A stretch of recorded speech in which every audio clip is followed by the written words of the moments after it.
बड़े बड़े पॉडकास्ट देखने का टाइम नहीं है, कोई बात नहीं, ये चैनल को सब्सक्राइब कर लो। पॉडकास्ट की जो सबसे बेस्ट बातें होगी मेरे पॉडकास्ट की, वो इस चैनल पे मैं डालता रहूंगा शॉर्ट क्लिप्स में, ताकि आप शॉर्ट टाइम पे बहुत सारी नॉलेज गेन कर सको। Now let's start. हाँ, पॉडकास्ट में देख रहा हूँ आपका काफी अच्छा चल रहा है। 15 एपिसोड कितना कर लिया आपने? मैंने 11-12 एपिसोड आपने कर लिया। अच्छा, वो 11-12 एपिसोड में सबसे कोई ऐसा पावरफुल बातें कुछ याद रह गई है?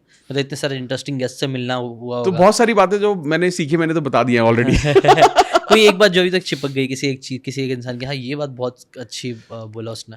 यार बहुत सारी बातें हैं, सच बताऊं तो बहुत सारी बातें हैं। जैसे मैं अनुराग ऋषि से मिला, क्या बात, बहुत सॉलिड बंदे हैं। उन्होंने मतलब वेलनेस पे बात करते हैं, लॉ ऑफ अट्रैक्शन पर बात करते हैं। तो उन्होंने बहुत माइंड गट कनेक्शन के बारे में बहुत बात की। और उन्होंने एक बात बोली कि अगर कोई इंसान बीमार है तो जो उसके सेल्स हैं हर 120 दिन में नए आते हैं। तो 120 दिन में जब वो नए आते हैं तो उस 120 दिन के बाद तो नए सेल को तो पता नहीं है कि ये इंसान बीमार है। तो इंसान बीमार का बीमार क्यों रहता है? क्योंकि हम उसे अपने माइंड से बताते हैं। तो ये बात मुझे बहुत हिट हुई। और उसके बाद मैंने ये किताब पढ़ी, माइंड गट कनेक्शन है, ठीक है। गट के ऊपर मैंने 3-4 किताबें पढ़ी और मुझे वहाँ से ये समझ में आया। I think Ram Verma sir के साथ भी मैंने पॉडकास्ट किया, उन्होंने भी माइंड गट कनेक्शन के बारे में बहुत बात की। और मुझे एक चीज़ समझ में आई कि हमारे 2 ब्रेन है, एक यहाँ है और एक यहाँ है। और ये मेरे लिए बड़ा शॉकिंग था। मतलब मैं ये सोच ही नहीं सकता। मतलब ऐसे एक्सपेरिमेंट मैंने रिसर्च सुने, पढ़े और समझ में आया कि जो इंसान फिजिकली फिट है, जिसका गट फिट है, वो बेटर डिसीजन मेकिंग रखता है, वो ज़्यादा सक्सेसफुल होता है, उसका सबकॉन्शियस पर ज़्यादा कंट्रोल होता है, वो लाइफ में लिमिटलेस पोटेंशियल तक पहुंच सकता है।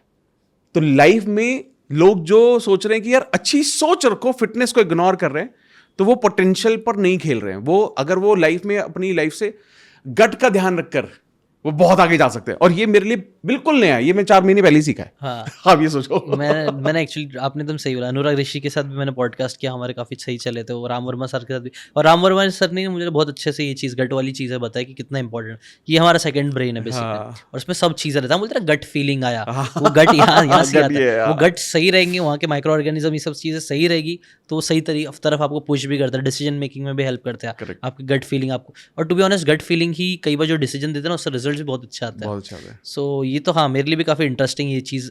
मतलब हमने कहीं ना कहीं सुना हुआ रहता है चीजें, बट ना जब डेप्थ में उसके बारे में बात करो तब अलग ही लेवल ऑफ अंडरस्टैंडिंग मालूम होती है, तब इंपॉर्टेंस समझ में आती है कि अच्छा कितना इंपॉर्टेंट हमारा गट है। तो सब लोग अपना पेट सही रखो, अच्छा खाना खाओ। पिछले 4 महीने में मैंने 6 किलो वजन कम कर लिया है। अरे वेरी नाइस। क्या सच्ची का? हाँ रियली, क्योंकि मुझे समझ में आया नहीं यार, मैं फिटनेस को ऑब्वियसली थोड़ा सा, मैं I am not into like lot of gym and all, ठीक है। लेकिन मैंने ना वो समझ लिया कि यार फिजिकल फिटनेस इंपॉर्टेंट है। चाहे मैं हफ्ते में 3 दिन ही जिम जा रहा हूँ, 3 दिन ही वर्कआउट कर रहा हूँ या वॉक पे जा रहा हूँ, मैं उसको कंसिस्टेंटली करता हूँ। मैं उसको छोड़ता नहीं, क्योंकि वो मेरे को समझ में आ गया कि नहीं, it is not just this, आपको ओवरऑल बॉडी का ध्यान रखना पड़ेगा, तभी आप स्पिरिचुअली इवॉल्व हो सकते हैं। राइट, वो बोले ना 4 गाड़ी के 4 टायर, वो हेल्थ एक्चुअली इसमें बहुत बड़ा टायर है, बहुत इंपॉर्टेंट टायर है। वो पंचर हो गया तो गाड़ी जरूर हो जाएगी। मैंने खुद नोटिस किया, जब भी ना थोड़ा अनहेल्दी साइड में होने लग जाता हूँ ना, तो सब चीज़ चिड़चिड़ापन, नेगेटिविटी अपने आप आने लग जाती है। पेट खराब होता है तो दिमाग भी ज़्यादा खराब होता है। ये चीज़ भी होती है। तो आई थिंक ये भी एक प्रैक्टिकल बहुत अच्छा स्टेप हम लेके जा सकते हैं, ऑडियंस भी, कि अपने हेल्थ पे काम करना स्टार्ट करो, प्रॉपर डाइट। और वही again, exercise is not everything, उससे ज़्यादा इंपॉर्टेंट डाइट है, आप क्या खाते हो, क्योंकि गट में कौन सी चीज़ हम खा रहे हैं, उसको कैसा रिएक्शन हो रहा है, क्या चीज़ें हो रही है, वो ज़्यादा इंपॉर्टेंट है। तो मैं भी ये चीज़ फोकस कर रहा हूँ और करते रहूँगा, और आप लोग भी मुझे लगता है ये चीज़ पर ज़रूर फोकस करना। खैर, अगर आपको ये बातें काम की लगी होगी तो do check out the full podcast यार, जाके देखो, डिटेल में चीज़ों को समझो, तब ज़्यादा अच्छे से समझ में आएगा, ज़्यादा अच्छे से आप अपनी ज़िंदगी में चीज़ें अप्लाई कर पाओगे। Thanks so much and subscribe this channel.